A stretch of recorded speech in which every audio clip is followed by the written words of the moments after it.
21 संकष्टी चतुर्थीच्या पुण्याचे फळ प्राप्त करून देणाऱ्या अंगारकी चतुर्थीची कहाणी जरूर ऐका। अवंती नगरी फार जुनी, तिथे राहत होते एक मुनी, त्यांचं नाव होतं भारद्वाज। ते फार मोठे उदारज्ञानी होते। त्यांच्या आश्रमात विद्यार्थी यायचे, वेदविद्या शिकायचे। भारद्वाज मुनींना मूलबाळ नव्हतं, पण आश्रमातील विद्यार्थ्यांवर त्यांचं मुलांसारखं प्रेम असायचं। एकदा काय झालं, भारद्वाज मुनी शिप्रा नदीवर स्नानासाठी गेले। स्नान झालं, सूर्यदर्शन झालं, गणेशाचं स्तवन झालं, डोळे मिटून ते ध्यान करू लागले। तेवढ्यात तिथे नारद मुनी आले।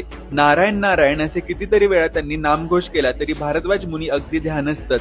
मग नारदांनी जोरानं वीणा झणकार केला। मग भारद्वाज मुनी ध्यानातून भानावर आले। नारद म्हणाले, मुनिराज, अहो तुमच्या भक्तीमुळे गणेश देव तुम्हाला प्रसन्न झाले आहेत। नीट पहा, तुमच्या जवळ इथं भूमीवर एक तेजस्वी बालक दिसते, नुकतंच जन्मलेलं। हे मूल गणेश देवांनी तुम्हाला दिलेला प्रसाद आहे। भारद्वाज म्हणाले, खरंच की हे नवजात बालक जणू काय भूमीनंच मला दिला आहे। या बाळाचा रंग कसा लाल लाल अंगारासारखा। व्हावा हा अंगारक भौम आता माझाच पुत्र, म्हणून मी याचा स्वीकार करतो। अंगारक बाळ हळूहळू मोठा झाला। त्या भौमपुत्राला भारद्वाज मुनीने वेदविद्या शिकवली, त्याला गणेश भक्ती शिकवली, गणेशाची अनेक व्रते त्याला समजावून दिली। पार्थिव गणेश पूजा, दुर्वा गणेश व्रत, तिळ चतुर्थी, विनायकी चतुर्थी, संकष्टी चतुर्थी, वट गणेश व्रत, महासिद्धी गणेश व्रत वगैरे सांगितली। गणेशाच्या माती दुर्वांकुराचे तुरे का, गणेश मूर्ती अशी वक्रतुंड महाकाय का, गणेश पूजेचे विशेष महत्व का वगैरे खूप काही त्याला समजावून सांगितले। भौम अंगारकाला गणेश भक्तीचा छंदच लागला। ओम गम गणपते नमः या बीज मंत्राचा त्यानं लाख जप केला। नर्मदा तीरावर जाऊन गणेशाची त्यानं खूप आराधना केली। निष्ठापूर्वक तन्मयतेनं त्यानं गणेश पूजा, व्रत, जप, तपश्चर्या केली।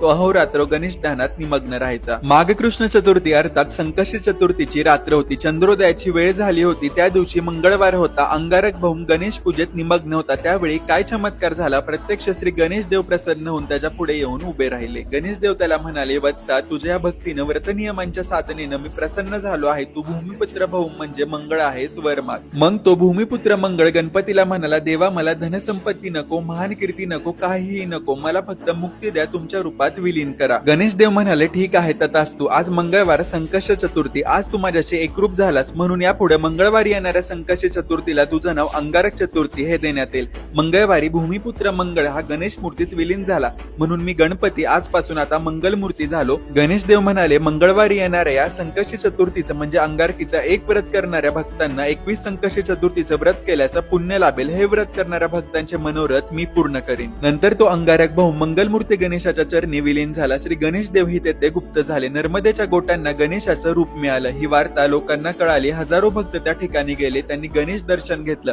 भारद्वाज मुनीही त्या स्थळी गेले। आपल्या पुत्राची ती गणेश भक्ती पाहून धन्य झाले। ही 60 उत्तराची कहाणी 5 उत्तरी सुपळ संपूर्ण। अशाच आध्यात्मिक माहितीसाठी आपल्या पेजला फॉलो करा। भेटूयात पुढच्या भागात। तोपर्यंत गणपती बाप्पा मोरया।